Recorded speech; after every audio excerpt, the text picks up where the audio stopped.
আপনারা দেখেছেন গতবারও আমরা এই অঙ্গনে প্রথম একটি বড় আমরা ইফতার মাহফিলের আয়োজন করেছিলাম। এরপরে পয়লা বৈশাখ 3 দিন ব্যাপী হয়েছিল। এবারও আমরা তার চেয়ে আরও বড় আকারে এবারের আরও জাঁকজমকভাবে, যেহেতু নির্বাচন পরবর্তী একটি সময়, বাংলাদেশের মানুষ এখন স্বাধীনভাবে চলাফেরা করতে পারছে, তাদের কার্যক্রমগুলো করতে পারছে, তারই ধারাবাহিকতায় আমরা সুন্দরভাবে একটি ইফতার মাহফিল করার চেষ্টা করেছি এবং সকলের অংশগ্রহণই এর সার্থকতা হয়েছে সংগঠনের জন্য এবং আমাদের জন্য। আকাশ সংস্কৃতি যখন যুব সমাজকে আচ্ছন্ন করে রাখে কোনো এক অজানা মোহ, ঠিক সেই জায়গা থেকে কিন্তু রংপুরের সংস্কৃতি কর্মীরা নতুন সূর্যোদয়ের কিন্তু তৈরি করে। তো সেই জায়গা থেকে রংপুরের সাংস্কৃতিক ঐক্য, যে ঐক্য সকল সাংস্কৃতিক সংগঠনদের একটা প্ল্যাটফর্ম, সেই প্ল্যাটফর্মের আজকে একটা ইফতার মাহফিল ছিল, ধর্মীয় ভাবগাম্ভীর্যের মধ্য দিয়ে অনুষ্ঠিত হলো। আমরা এতটুকুই আমাদের মেসেজ যে শান্তিপূর্ণ রংপুর আমরা আগামীতে আরও সুসজ্জিতভাবে, আমরা খুবই পরিকল্পিতভাবে আমাদের এই অঞ্চলের সংস্কৃতিকে তুলে ধরব।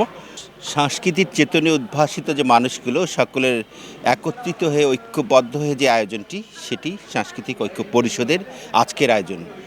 গত বছরও হয়েছিল, রংপুরের 56টি সংগঠন এই ইফতার মাহফিলে অংশগ্রহণ করেছে। আজকে তার চেয়ে আরও ব্যাপক এবং বিস্তৃত হয়েছে।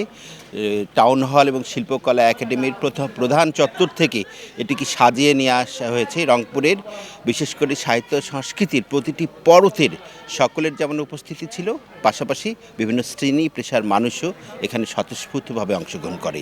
বিগত দিনে আসলে এই সাংস্কৃতিক মনা কর্মী যে সমস্ত ছিলেন, তারা আসলে এক একজন দলছুট বিভিন্নভাবে বিভিন্নখানে তারা থাকতো।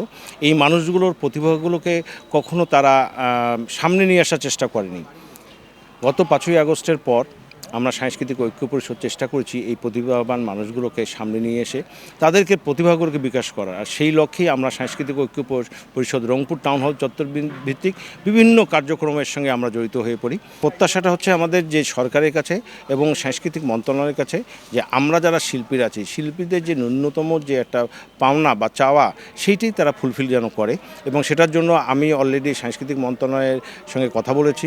গতকালকেও শিল্পকলা ডিজি মহোদয় ফোন দিয়েছিলেন, তার সঙ্গে একটা ব্যাপার নিয়ে আমি কথা বলেছি, যেন শিল্পীদের যে মর্যাদা, এটা যেন তারা ধরে রাখে। ইফতার মাহফিলের আমরা গত বছরও করেছিলাম, এবারও করেছি।